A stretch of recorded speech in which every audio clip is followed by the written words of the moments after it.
lover stands on golden sands and watches the ships that go sailing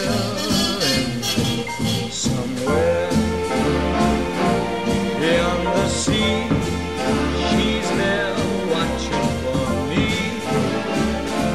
If I could fly like birds on high, then straight to her arms I'd go sailing. It's far beyond the star, it's near beyond the moon. I know beyond a doubt my heart will lead me there soon. We'll meet beyond the shore, we'll kiss just as before. Happy we'll be beyond the sea and never again. Hello les friends, et ben voilà, petite vidéo sur l'Argentine et plus particulièrement à Ushuaia où je suis arrivé hier. Et Ushuaia, ben, c'est un peu la destination finale on va dire, de ce voyage en Amérique du Sud, même s'il reste le Brésil après, car Ushuaia c'est quand même être réputé pour être la fin du monde, donc la ville la plus éloignée et le plus au sud, de l'extrême sud donc, de l'Amérique. Et être arrivé ici, voilà, c'est quelque chose, c'est un sentiment assez particulier de se dire bah voilà, je suis au bout de ce continent, je suis à la fin de l'Amérique. Donc voilà, c'est une destination que j'attendais plus ou moins sans grandes attentes. Et d'ailleurs je ne peux pas rester ici très longtemps parce que j'ai un vol qui repart demain donc pour Buenos Aires. Mais voilà, donc grande satisfaction d'être ici. Alors Ushuaia, on a tous entendu parler de cette ville.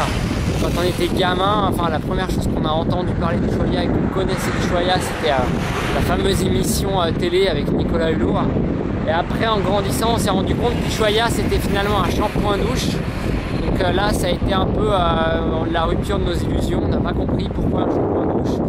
Et voilà, avec le temps, on a su finalement qu'Ushuaia c'était une ville, et plus particulièrement l'endroit appelé plus communément la fin du monde, il fin del mundo. Et voilà, donc là on est vraiment au sud, donc sur la pointe du continent américain.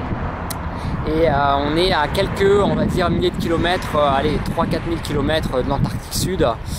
Et même moins peut-être, je pense. J'ai pas vraiment idée des distances. Et on est à 200 km du Cap Horn. Bon voilà, ça fait rêver. Voilà. Alors encore une fois de plus, rien d'exceptionnel en venant à Ushuaia. Je veux dire, quand vous voyagez en Argentine, Ushuaia finalement n'est pas inaccessible. Hein. C'est pas cette partie du monde isolée n'est pas inaccessible. Et voilà, donc l'attraction principale qui attire les touristes, c'est surtout l'Antarctique Sud. Donc vous avez quelques agences dans le centre-ville qui vous proposent des trips entre 5 et 10 jours, entre 3 000 et 5 000 euros. C'est extrêmement cher, c'est un investissement énorme. Et ça, c'est vraiment pour les passionnés qui veulent aller vraiment au bout du monde et aller là où peu ont la chance d'aller. Sinon, en venant ici, vous aurez l'occasion de faire quelques petits tours. Donc pour aller visiter les îles au sud, vous passerez par le détroit de Beagle. Et là, vous avez pas mal d'îles qui sont peuplées de pingouins, d'oiseaux de toute espèce et de seals, d'éléphants de mer. Voilà.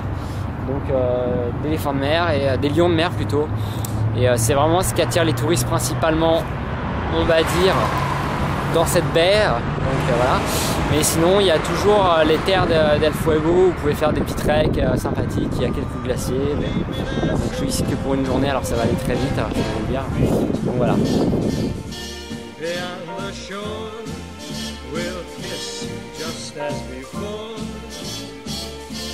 Happy we'll be beyond the sea, and never again I'll go say